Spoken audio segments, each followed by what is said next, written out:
ചേച്ചി, കൊല്ലം ചടയമംഗലത്ത് 26 വയസ്സുള്ള ഐശ്വര്യ ഉണ്ണിത്താൻ എന്ന പെൺകുട്ടി ഭർത്ത വീട്ടിൽ തൂങ്ങി മരിച്ച നിലയിൽ കണ്ടെത്തുന്നു. ഇതിനകത്ത് നമ്മൾ നോക്കേണ്ടത് അഭിഭാഷകയാണ്. ആ പെൺകുട്ടി കല്യാണത്തിന് മുന്നേ തന്നെ അറിയാമായിരുന്നു ആ പെൺകുട്ടിക്ക് തൻ്റെ വിവാഹ ജീവിതം ഒരു നാശത്തിലേക്കാണ് പോകുന്നതെന്ന്. എങ്കിലും വീട്ടുകാരുടെ നിർബന്ധത്തിന് വഴങ്ങിയാണ് ആ പെൺകുട്ടി വിവാഹത്തിന് സമ്മതിക്കുന്നത്.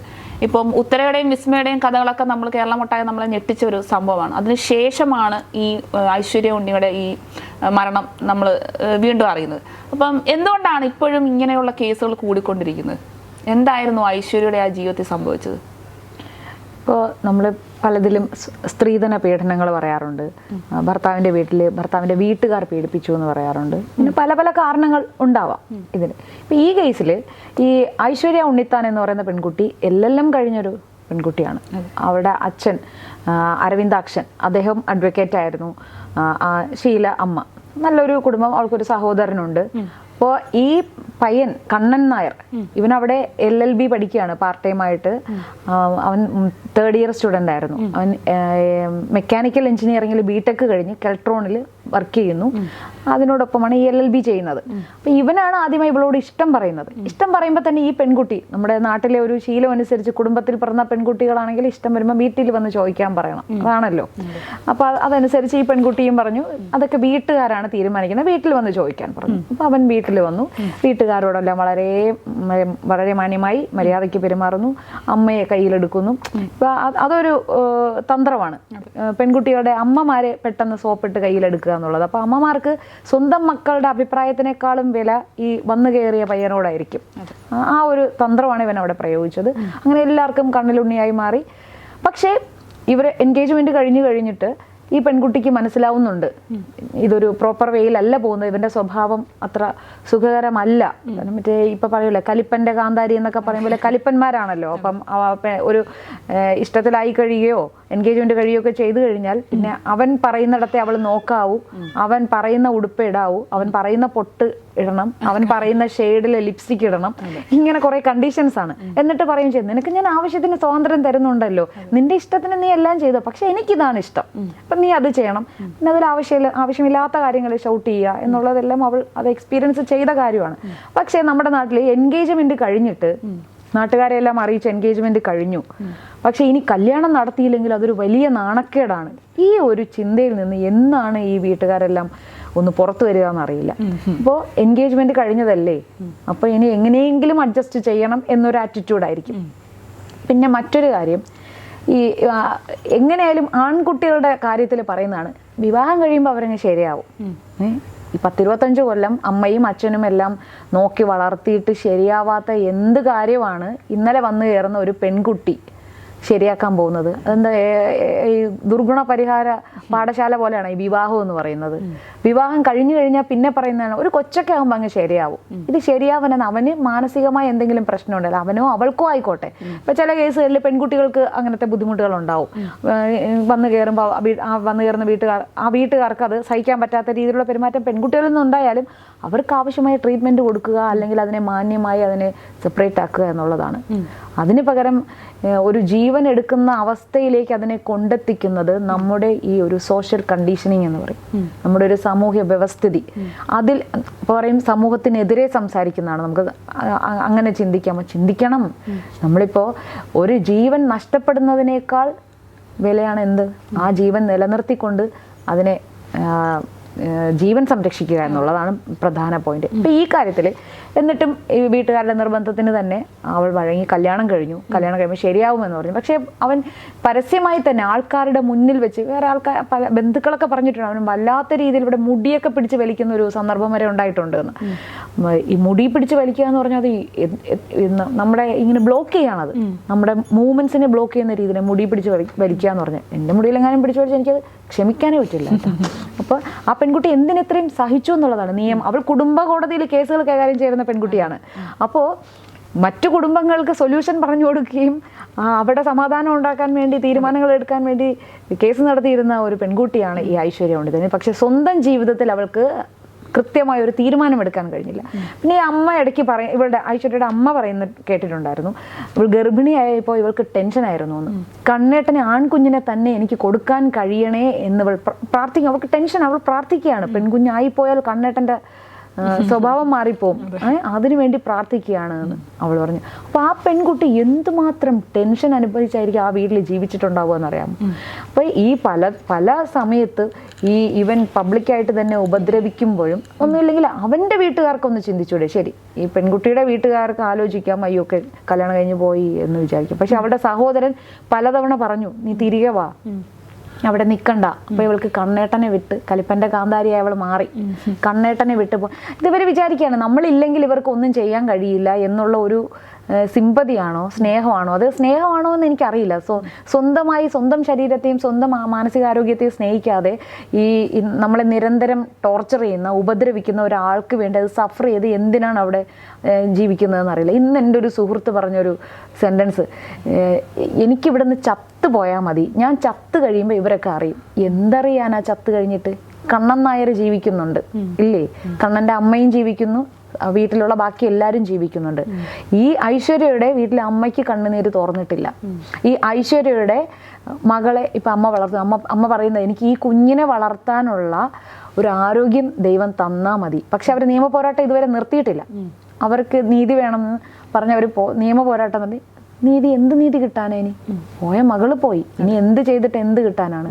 അതേ ഉള്ളൂ. അപ്പോൾ ഞാൻ പറഞ്ഞില്ലേ ഈ എൻ്റെ സുഹൃത്ത് പറഞ്ഞത്. അപ്പം ഞാനോട് ചോദിക്കുകയാണ്, മരിച്ചു കഴിഞ്ഞിട്ട് എന്ത് കിട്ടാനാണ്? നിങ്ങൾ ഫൈറ്റ് ചെയ്യുക എന്ന് പറഞ്ഞാൽ അവിടെ വഴക്കുണ്ടാക്കി പിരിയാന്നുള്ളതല്ല. നമുക്ക് കാര്യം പറയാനുള്ളത് പറയുക, എന്നിട്ട് എന്താണ് അതിൽ ആർക്കും ബുദ്ധിമുട്ടില്ലാത്ത തീരുമാനങ്ങൾ എടുക്കുക, അതിൽ ട്രീറ്റ്മെൻറ്റ് വേണ്ടവർക്ക് ട്രീറ്റ്മെൻറ്റ് കൊടുക്കുക.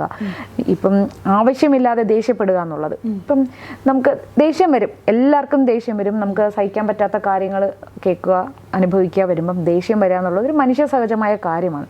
പക്ഷേ ഇപ്പോൾ ഒരു പബ്ലിക് പ്ലേസിൽ വെച്ചിട്ട് മറ്റാൾക്കാരുടെ മുന്നിൽ വെച്ച് ഇപ്പം അരുണിമയായിക്കോട്ടെ, അരുണിമയോട് ഞാനായിക്കോട്ടെ, ആവശ്യമില്ലാതെ എനിക്ക് ദേഷ്യപ്പെടാനുള്ള റൈറ്റ് ഉണ്ടോ? ഇല്ല. എൻ്റെ ഇമോഷണൽ സാധനങ്ങളെ വൃത്തികെട്ട സാധനം, ഞാൻ ദേഷ്യത്തിന് വൃത്തികെട്ട സാധനം എന്നേ പറയുന്നു, അത് അരുണിമയുടെയോ അല്ലെങ്കിൽ ആരുടെ, ഇപ്പം ഞാൻ വളർത്തുന്ന എൻ്റെ കുട്ടിയുടെ നേരെ പോലും എനിക്ക് അത് പബ്ലിക് പ്ലേസിൽ വെച്ചൊന്നും അത് അടിച്ചേൽപ്പിക്കാനുള്ള റൈറ്റ് ഇല്ല. മറ്റൊരാളെ നമ്മുടെ ദേഷ്യം അടിച്ചേൽപ്പിക്കാനുള്ള അത് ഈവൻ പബ്ലിക്കായിട്ട് ഇങ്ങനെ ചെയ്യുമ്പോൾ ആ പെൺകുട്ടി അത് സഹിച്ച് നിന്നിട്ടുണ്ടെങ്കിൽ അത് എത്രമാത്രം ഗതികേടിലായിരിക്കുമെന്നാണ് ഇത് ശരിക്കും നമ്മുടെ സമൂഹമാണ് ചിന്തിക്കേണ്ടത്. അപ്പോൾ ഈ പെൺകുട്ടിയുടെ ജീവിതത്തിൽ ഇതിനകത്തുള്ള കാര്യം കൃത്യമായി പുറത്തിറങ്ങി ഇവൾ ഡയറി എഴുതി സൂക്ഷിക്കുമായിരുന്നു. അപ്പോൾ ആ ഡയറിയിൽ ഇവൾ കൃത്യമായി എഴുതി വന്നു, ഇവന് കണ്ണേട്ടന് മറ്റുള്ളവരുടെ സങ്കടം കണ്ടാൽ മനസ്സലിയില്ല, അയാൾ മനുഷ്യനല്ല. അതായത് മറ്റുള്ളവരുടെ ചിലപ്പോൾ ചില ആൾക്കാരുണ്ട് സിനിമയൊക്കെ കണ്ടിട്ട് കരയുന്നവരായിരിക്കും, സിനിമ കണ്ട് നന്നായി കരയും, പക്ഷേ തൊട്ടടുത്തിരിക്കുന്ന ആള് വളരെ വേണ്ടപ്പെട്ടവരായിരിക്കാം, അല്ലെങ്കിൽ വേണ്ടപ്പെട്ടവരല്ലായിരിക്കാം, പക്ഷേ സഹജീവികളുടെ കണ്ണീര് കണ്ടാൽ ഇവരുടെ മനസ്സലിയില്ല, അവിടെ കല്ല് മനസ്സായിരിക്കും. അതുപോലൊരു ആളാണ് ഈ കണ്ണൻ നായർ. അവള് കൃത്യമായി എഴുതിയിട്ടുണ്ട്, എന്തെങ്കിലും ഒരു സ്നേഹം ഉണ്ടെങ്കിൽ അവൻ ഇത്രയും പുറകെ നടന്ന് കല്യാണം കഴിച്ചു, എന്നിട്ട് അവളെ ഇത്രയും നിരന്തരമായി ഉപദ്രവിക്കുമ്പോൾ അവൾ അവന്റെ കൺമുന്നിൽ കിടന്ന് ഇങ്ങനെ പിടഞ്ഞ് കരയുകയാണ്. ആ കരയുമ്പോൾ ഒരു തരി സ്നേഹം ഉണ്ടെങ്കിൽ, നമുക്ക് വേണ്ടപ്പെട്ട ഒരാൾ കരയുമ്പോൾ ഒരു മനസ്സലിവ് തോന്നണ്ടേ, ഞാൻ ചെയ്യുന്നത് തെറ്റാണോ എന്ന് ഒരു നോർമലായിട്ടുള്ള ഒരാളാണെങ്കിൽ ആ ചിന്ത വരും, എന്ത് അയ്യോ അവളെ ഞാൻ വിഷമിപ്പിക്കാൻ പാടില്ല, എന്തായാലും നമ്മൾ ഒന്നിച്ച് കുറച്ച് സമയമെങ്കിലും നമ്മൾ സന്തോഷിച്ചിട്ടുണ്ട്, സ്നേഹമുണ്ടെങ്കിൽ ആ കണ്ണീര് കാണാൻ അവർക്ക് കഴിയും, അവർ വീണ്ടും അങ്ങനെ പെരുമാറില്ല. പക്ഷെ ഇതിൻ്റെ അകത്ത് കണ്ണൻ പറയുന്ന ഒരു സംഭവമുണ്ട്, എന്റെ സങ്കല്പത്തിലുള്ള ഒരു പെൺകുട്ടി ആയിരുന്നില്ല അവള്, അവന്റെ സങ്കല്പം ഇതായിരുന്നു, എന്റെ കാര്യങ്ങൾ നോക്കി, എന്റെ വീഴ്പ്പലക്കി, എന്റെ മക്കളെ നോക്കി വീട്ടിലിരിക്കുന്ന ഒരു പെൺകുട്ടിയാണ് അവൻ ആവശ്യം, അല്ലാണ്ട് അഭിഭാഷകയായിട്ടുള്ള പഠനമുള്ള അല്ലെങ്കിൽ ഒരു ജോലിയുള്ള ഒരു പെൺകുട്ടി എനിക്ക് ആവശ്യമില്ല. ഇവൾ എല്ലാം കാര്യമാണെന്ന് അവൻ അറിയാമായിരുന്നല്ലോ. പിന്നെ എന്താ എല്ലാം പഠിച്ച ഒരു പെൺകുട്ടി കല്യാണം കഴിഞ്ഞ് കഴിയുമ്പോൾ ഇവന്റെ വിഴുപ്പലക്കി വീട്ടിൽ കിടക്കുമെന്നാണ് അവൻ വിചാരിച്ചത്. അതേ വിദ്യാഭ്യാസം തന്നെയാണ് അവനുമുള്ളത്. അവൻ ബിടെക്കുകാരനാണ്, മെക്കാനിക്കൽ എഞ്ചിനീയറിംഗ് കഴിഞ്ഞിട്ട് നിൽക്കുന്ന ഒരാളാണ്. എന്നിട്ട് പോലും കൂടി എത്രയും കൂടെ അപ്ഡേറ്റഡ് ആയിട്ടുള്ള ഒരു മനുഷ്യന്റെ വായിൽ നിന്നാണ് ഇങ്ങനെ ഒരു വർത്തമാനം വീഴുന്നത്. ഇപ്പൊ എല്ലാ പെൺകുട്ടികളും ജോലിക്ക് പോകാൻ ആഗ്രഹമുള്ളവരാണെന്ന് ഞാൻ പറയുന്നില്ല. ഇപ്പോഴത്തെ ആണുങ്ങളുടെ ഒരു ട്രെൻഡാണ് ജോലിക്ക് പോകാതെ ഇരിക്കുക എന്നുള്ള, അങ്ങനെ ഒരു ട്രെൻഡ് വരുന്നുണ്ട്, ജോലിക്ക് പോകാതെ ഇരിക്കുക എന്നുള്ളത്. പക്ഷെ പെൺകുട്ടികൾ എല്ലാവരും ജോലി ചെയ്യണമെന്ന് ആഗ്രഹിക്കുന്നവരല്ല. കുറെ ഒരു വിഭാഗം പെൺകുട്ടികളെങ്കിലും ജോലിക്കൊന്നും പോകണ്ട, കല്യാണം കഴിഞ്ഞ് നമുക്ക് ഒതുങ്ങി എവിടെയെങ്കിലും ജീവിക്കാം എന്ന ആഗ്രഹമുള്ള പെൺകുട്ടികളുണ്ട്. അവരെ ഒരിക്കലും നിർബന്ധിച്ച് ജോലിക്ക് പറഞ്ഞയക്കണ്ട. ഇങ്ങനെയുള്ള കണ്ണന്മാർക്ക് ആ പെൺകുട്ടികളെ തേടിയെടുത്താൽ പോരെ. അതാവുമ്പം മെയ്ഡ് ഫോർ ഈച്ച് അതർ ആവും. ആ പെൺകുട്ടിക്കും ആഗ്രഹം എന്താണ്? ഭർത്താവ് ജോലി ചെയ്തുകൊണ്ട് വരട്ടെ, ഞാൻ വീട്ടിലെ ഭർത്താവിൻ്റെ വിഴുപ്പലക്കി അടിമയായി ജീവിക്കാം. അതിനെ അടിമ എന്ന് പറയുന്നതിനോട് എനിക്ക് താല്പര്യമില്ല, അടിമയല്ല. പക്ഷെ ഈ കണ്ണൻ നായരെ പോലുള്ളവർ മനസ്സിലാക്കുന്നത് ഈ സ്ത്രീ അവരുടെ അടിമയാണ് എന്നത്. എത്രയൊക്കെ നമ്മൾ പറഞ്ഞാലും ശരി, നമ്മുടെ നാട്ടിലെ ഒരു പുരുഷ കേന്ദ്രീകൃതമായൊരു സമൂഹം തന്നെയാണുള്ളത്. എത്രയൊക്കെ നമ്മൾ പുരോഗമനം പറഞ്ഞാലും ആത്യന്തികമായി പുരുഷന്റെ ആ ഒരു ആധിപത്യം നിലനിർത്താൻ തന്നെയാണ് എല്ലാ പുരുഷന്മാരും ശ്രമിക്കുന്നതും സ്ത്രീകളുടെ ഉള്ളിൽ ഉള്ളതും ആ ഒരു വിധേയത്വം തന്നെയാണ്. പക്ഷേ ഒരു ആരോഗ്യപരമായി സമാധാനപരമായി ഒരു ജീവിതം മുന്നോട്ട് പോകാൻ ഇത് കുറച്ച് ചെറിയ ഒരു പരിധി വരെയൊക്കെ ഇത് നമ്മൾ സഹിക്കുക എന്നല്ല, കുഴപ്പമില്ല, അതൊരു സ്നേഹത്തിൻ്റെ പുറത്ത്. ഇപ്പം പറഞ്ഞതുപോലെ കണ്ണൻ നായരുടെ വസ്ത്രം അലക്കി കൊടുക്കുന്നത് നമ്മൾ സ്നേഹത്തിൻ്റെ പുറത്ത് ഭർത്താവിൻ്റെ വസ്ത്രം കഴുകി കൊടുക്കുന്നതും. ഇപ്പം ആണുങ്ങൾ തിരിച്ചും വീട്ടുജോലിയെല്ലാം ചെയ്യുന്ന ആണുങ്ങളുണ്ട്. ഞാൻ പറയുന്ന ആണുങ്ങളെ എല്ലാവരെയും അടച്ചാക്ഷേപിക്കുന്നതല്ല.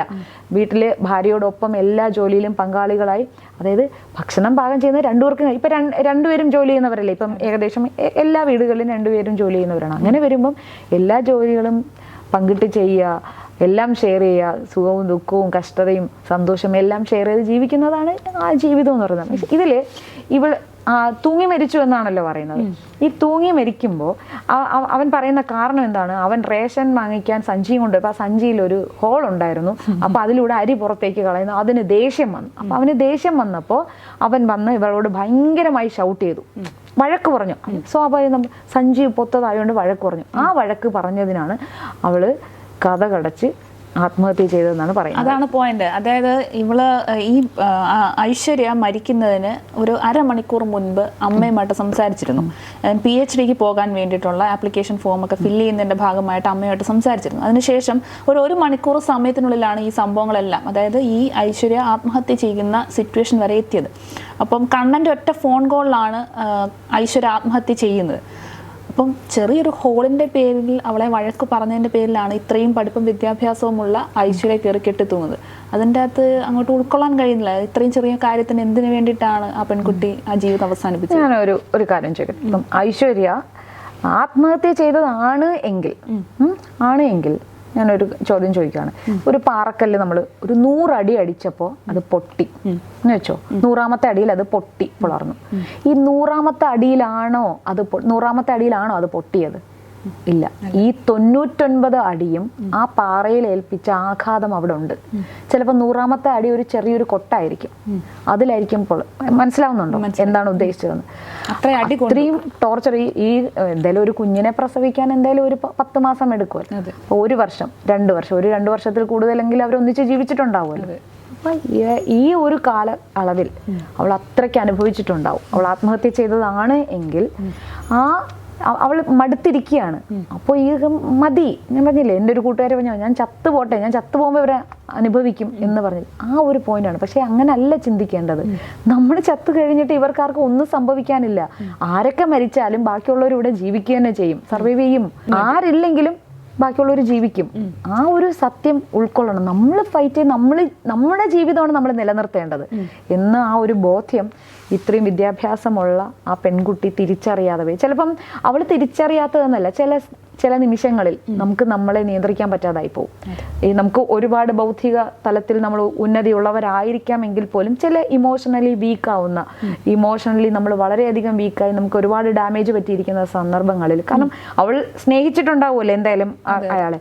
സ്നേഹിച്ച് ജീവിക്കുമ്പോൾ കിട്ടുന്ന ആ തിരിച്ചടി എന്ന് പറയുമ്പോൾ സ്നേഹത്തിൽ നിന്ന് ഏൽക്കുന്ന മുറിവുകളുണ്ടല്ലോ, അത് മറ്റേത് വേദനയെക്കാളും വളരെ കഠിനമാണ്. ഇപ്പൊ ഈ കണ്ണൻ നായർ മരിച്ചു പോയിരുന്നു എന്നിരിക്കട്ടെ, ആ ഒരു ഷോക്ക് ഉണ്ടാവും. അത് കഴിയുമ്പോൾ അതുമായി പൊരുത്തപ്പെടും. പക്ഷെ ജീവിച്ചിരുന്നിട്ട് കൊടുക്കുന്ന ആ ഒരു ടോർച്ചറിങ്ങും ആ ഉപദ്രവവും മാനസികമായി കൊടുക്കുന്ന ആ ഒരു ഇമോഷണൽ ഡാമേജ് അതൊരു വല്ലാത്ത വേദന തന്നെയാണ്. അപ്പോൾ അതിനെ അതിജീവിക്കാനുള്ള ഒരു മാനസിക അവസ്ഥ അവൾക്ക് ഉണ്ടായിരുന്നിട്ടുണ്ടാവില്ല. പക്ഷെ ആ സമയത്ത് അവളോട് നല്ല വാക്ക് പറയാനും അവളെ ചേർത്ത് നിർത്താൻ, പക്ഷെ അവളുടെ സഹോദരൻ തിരികെ വരാൻ പലതവണ പറഞ്ഞിട്ടും അവളുടെ ആ കണ്ണേട്ടനോടുള്ള സ്നേഹം കൊണ്ടായിരിക്കും. പക്ഷെ അത് അവൾക്ക് സ്നേഹം ഇല്ലാതായി എന്ന് അവളുടെ ഡയറി കുറിപ്പുകളിൽ നിന്ന് നമുക്ക് മനസ്സിലാക്കാൻ പറ്റും. എങ്ങനെയാണ് ഇങ്ങനെ ഉപദ്രവിക്കുന്ന, പരസ്യമായി അപമാനിക്കുന്ന ഒരാളിനോട് എങ്ങനെയാണ് സ്നേഹം തോന്നുക?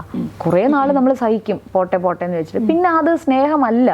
അതാ ചേച്ചി, ഇപ്പൊ ഇത്രയൊക്കെ ടോർച്ചറിങ് ആ പെൺകുട്ടി അവൾ അനുഭവിച്ചിരുന്നു. ഇപ്പം ഐശ്വര്യ മാത്രമല്ല, ഇതിനു മുൻപും പലതരം പല പെൺകുട്ടികളുണ്ട്. വിഷ്ണുമായയുടെ കേസ് എടുത്താലും ഒരുപാട് എല്ലാം എഡ്യൂക്കേറ്റഡ് ആയിട്ടുള്ള പെൺകുട്ടികളാണ്. ഇവരെല്ലാവരും കടിച്ചു പിടിച്ച് നിൽക്കുകയാണ്. എനിക്ക് ഓക്കെ അവിടെ തന്നെ ആ ജീവിതം വേണം എന്ന് പറഞ്ഞിട്ട് കടിച്ചു പിടിച്ച് നിൽക്കുകയാണ്. എന്തുകൊണ്ടാണ് അവർക്ക് പുറത്തോട്ട് വരാൻ ഇത്രയും കാലതാമസം എടുക്കുന്നത്? ഞാൻ ചോദിക്കട്ടെ, ഇപ്പൊ ഇത് പേഴ്സണലായിട്ട് എടുക്കണ്ട. ഇപ്പം അരുണിമയ്ക്ക് ആണ് ഈ ഒരു സ്റ്റേജിൽ, ഇപ്പം അരുണിമയ്ക്ക് അങ്ങനെ ആണ് എന്നല്ല, ഭർത്താവിൻ്റെ വീട്ടിൽ ജീവിക്കുമ്പോൾ ഭർത്താവിൽ നിന്നോ ഭർത്താവിൻ്റെ വീട്ടുകാരിൽ നിന്നോ ഒരു മോശമായിട്ടുള്ള അനുഭവം ഇങ്ങനെ തുടരെ ഉണ്ടായിക്കൊണ്ടിരിക്കുകയാണ്. ഇപ്പം അരുണിമയ്ക്ക് വീട്ടിൽ പോയി നിൽക്കുന്നതിനെ കുറിച്ച് ചിലപ്പം അങ്ങനെ ആലോചിക്കാൻ പറ്റാത്തൊരു സാഹചര്യമാണ്. അരുണിമ എന്ത് ചെയ്യും? പറയാൻ പറ്റുമോ എന്ത് ചെയ്യുമെന്ന്? ഇല്ല, അരുണിമയ്ക്ക് അത് പറയാൻ പോലും പറ്റുന്നില്ല. കാരണം നമ്മൾ ആ വിഷയമാണ് ചർച്ച ചെയ്യുന്നത്. അപ്പോൾ പോലും അരുണിമയ്ക്ക് അതിനെക്കുറിച്ച് ഒരു പോയിന്റ് പറയാൻ പറ്റില്ല. ഇല്ല, ഞാൻ അവിടെ നിന്ന് ഇറങ്ങിപ്പോവും എന്ന് പറയാൻ പറ്റുന്നില്ല. ഇല്ല, ഞാനത് സഹിച്ചു നിൽക്കും. പക്ഷെ അരുണിമയ്ക്ക് കൺഫ്യൂഷൻ ആയിരിക്കും. അരുണിമയ്ക്ക് എന്നല്ല, ഏതൊരു പെണ്ണിനും ആ സമയത്ത് കൺഫ്യൂഷൻ ആയിരിക്കും. അതിന് നമ്മൾ പ്രാപ്തരാകണം. അത് പെൺകുട്ടി എന്നല്ല, ഞാനത് സ്ത്രീപക്ഷമായിട്ട് പറയുന്നതല്ല. നമുക്ക് ഒത്തുപോകാൻ പറ്റാത്ത സാഹചര്യത്തിൽ അത് ആണായാലും പെണ്ണായാലും അവരത് തിരിച്ചറിഞ്ഞിട്ട് നമ്മൾ എന്ത് ചെയ്യണമെന്ന് അത് ചിന്തിക്കാനുള്ള ഒരു പ്രാപ്തി കല്യാണത്തിന് മുന്നേ അവർക്ക് ഉണ്ടാകണം. എങ്കിൽ മാത്രമേ ഈ ഒരു പരിപാടിക്ക് നിൽക്കാവൂ. ഇല്ലെങ്കിൽ ജീവിതം ദുരിതം തന്നെയാവും.